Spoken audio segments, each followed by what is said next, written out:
BJP जो कि देश की नहीं दुनिया की सबसे बड़ी राजनीतिक पार्टी है, होना थोड़ा व्यवहारिक भी है क्योंकि दुनिया में सबसे ज्यादा आबादी भारत की है और भारत की 140 करोड़ की आबादी में ऑफिशियल डेटा अनुसार 14 करोड़ से ज्यादा मेंबर्स बीजेपी रखती है।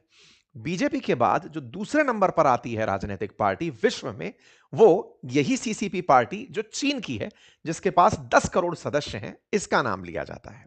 आपके दिमाग में प्रश्न आएगा कि चाइना के अंदर भी तो पॉपुलेशन लगभग हमारे बराबर है, ऐसे में वहां पर 10 करोड़ ही लोग राजनीतिक दल में हैं, तो बाकी लोग क्या करते हैं? क्या उनके पास कोई विपक्ष उपलब्ध है या फिर वो राजनीति में इंटरेस्ट नहीं लेते? वो थोड़ा आगे चल के हम क्लियर करेंगे।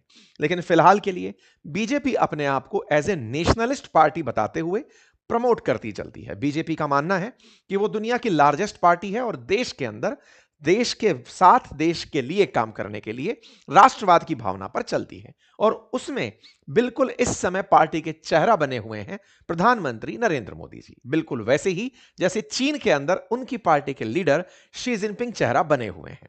विपक्ष बार बार सवाल में यही उठाता है कि इस मुलाकात को क्या नाम दें, जिसमें चीन के राजदूत के साथ सीसीपी के लीडर आए हुए हैं और वो बीजेपी के लीडर से मुलाकात कर रहे हैं।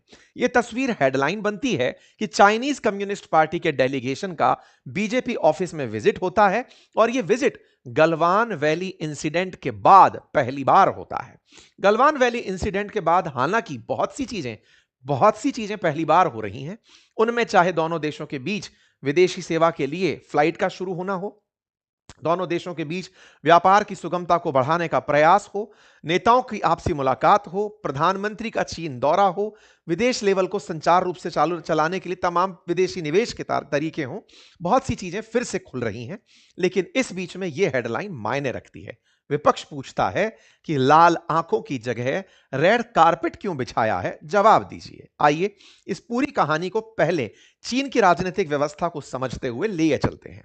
चीन जिसे साम्यवाद के तरीके से शी जिनपिंग को चेहरा मान करके ट्रीट किया जाता है, उसकी तुलना में सीसीपी और बीजेपी की तुलना की जा रही है क्योंकि बीजेपी के ऊपर एक पार्टी एक नेता की सर्वोच्चता, बाकी सभी नेताओं को केंद्र से ही दिशा और डायरेक्शन दिया जाना, पूरे देश के अंदर पार्टी की एक जैसी पॉलिसी का फॉलो होना, ऊपर बैठे हुए जो हुक्मरान हैं, आलाकमान हैं, उनके द्वारा पूरे देश के नियम कानून तय करना, यह पूरे देश के अंदर एक भाव लाता है कि राजनीति चाहे स्टेट की हो, फैसले केंद्र ही कर रहा है। और हाल ही में राजस्थान, मध्य प्रदेश, हरियाणा जैसे राज्यों में हुए चुनाव के बाद बिठाए गए मुख्यमंत्रियों को देखकर यही सबसे पहली चर्चा बनी कि मुख्यमंत्री अब जननेता नहीं होते, केंद्र डिसाइड करता है, केंद्र में बैठी बीजेपी डिसाइड करती है कि उन्हें कौन से नेता पर भरोसा है।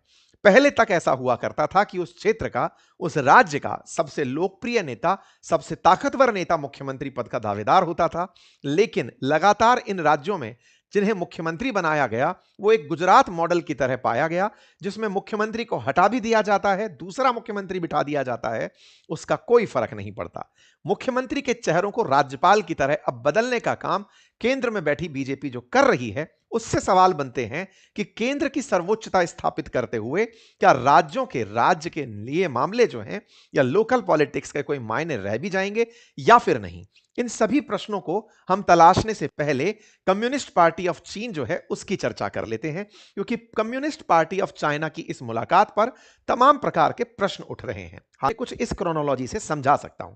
सबसे पहले पार्टी के अंदर लगभग 10 करोड़ सदस्य, वो अपने में से नेशनल पार्टी कांग्रेस चुनते हैं जो लगभग 2300 डेलीगेट्स की एवरेज संख्या रखती है। इसमें से 376 मेंबर सेंट्रल कमेटी में चुने जाते हैं। ये अपने में से पोलित ब्यूरो बनाते हैं जो लगभग 24 लोगों का होता है। पोलित ब्यूरो स्टैंडिंग कमेटी बनाती है जिसमें 7 मेंबर होते हैं और उसके बाद में जनरल सेक्रेटरी होते हैं। ये वो 7 लोग हैं और बीच में बैठे सुप्रीम लीडर जो जनरल सेक्रेटरी हैं, इन्हें आप देख सकते हैं।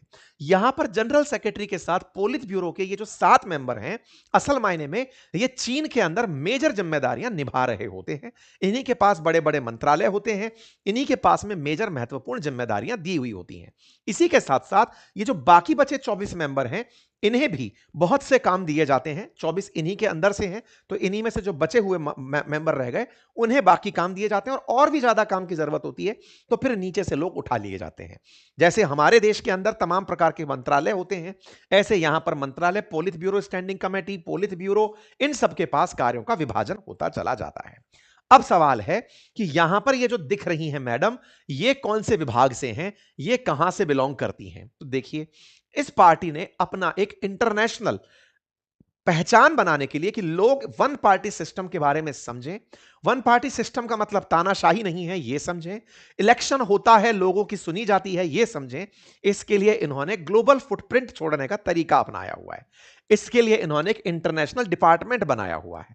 वो इंटरनेशनल डिपार्टमेंट 600 पॉलिटिकल पार्टियों के 160 देशों में संपर्क में है। वही international committee international department of Chinese communist party कहलाता है। ये जो international department of Chinese communist party कहलाता है, इसी की नेता सुन हयान, वो जो मैडम आपको दिखाई दे रही हैं, वो हैं जो भारत में आई हुई हैं। इनका मकसद क्या है?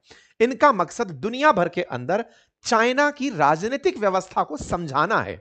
जैसे दुनिया भर के अंदर यह धारणा है कि चीन में तानाशाही है, सिंगल पार्टी है, ये बताने आते हैं कि नहीं, हमारी राजनीतिक व्यवस्था क्या है, हम कैसे जनता को पार्टिसिपेशन में लेकर आते हैं। विपक्ष की जरूरत इसीलिए नहीं है क्योंकि पार्टी के जो सदस्य हैं वो अपनी नीतियों को लेकर के पहले ही चुनाव में पार्टिसिपेट करते चलते हैं। हर बार वोटिंग है, हर बार जनता अपने में से लोगों को चुनती है और वो लोग ऊपर होते चले जाते हैं।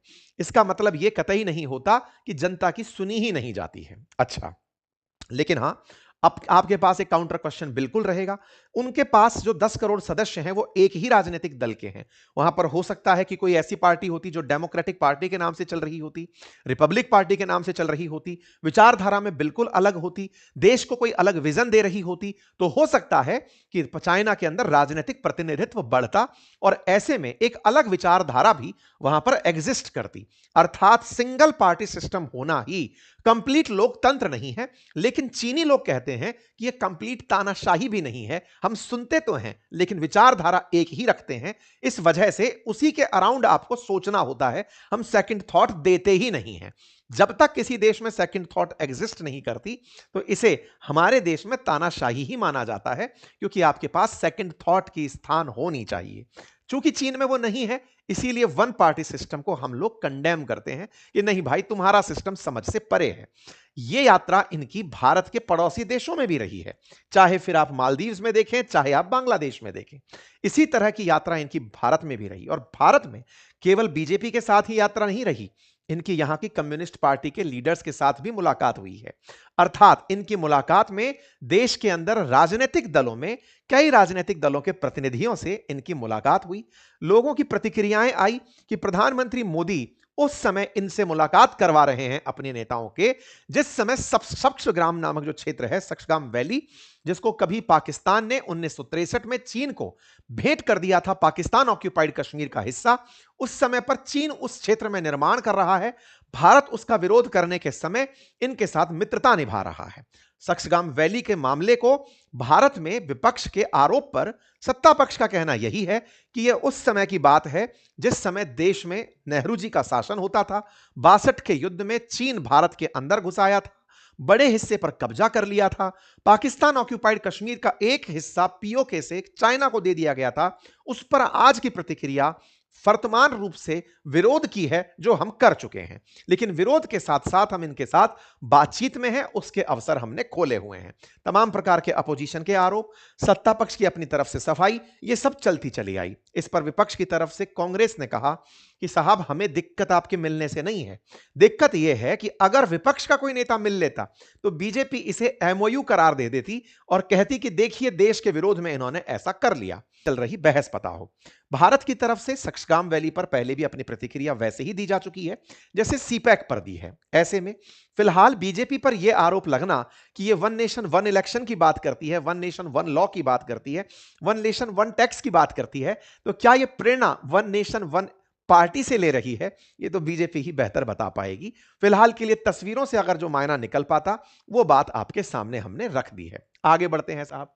इसके साथ साथ फिर जब जानकारी आगे निकलती है तो चर्चा निकल कर आती है कि इनका यह डेलीगेशन सीपीआईएम के लीडर्स से भी मुलाकात करता है और तस्वीरें उनकी भी बाहर आज की निकल कर आती हैं। और इनके लीडर्स यानी कि सीपीसी के जो लीडर्स हैं चाइना की कम्युनिस्ट पार्टी के, वो कांग्रेस नेता सलमान खुर्शीद से भी मुलाकात करते हैं और इस मुलाकात के लिए इनकी प्रतिक्रिया आती है, सरकार ने परमिशन दी थी तो मिल लिए। तो साथियों के साथ साझा करके उन्हें भी चैनल सब्सक्राइब करने की कहिएगा।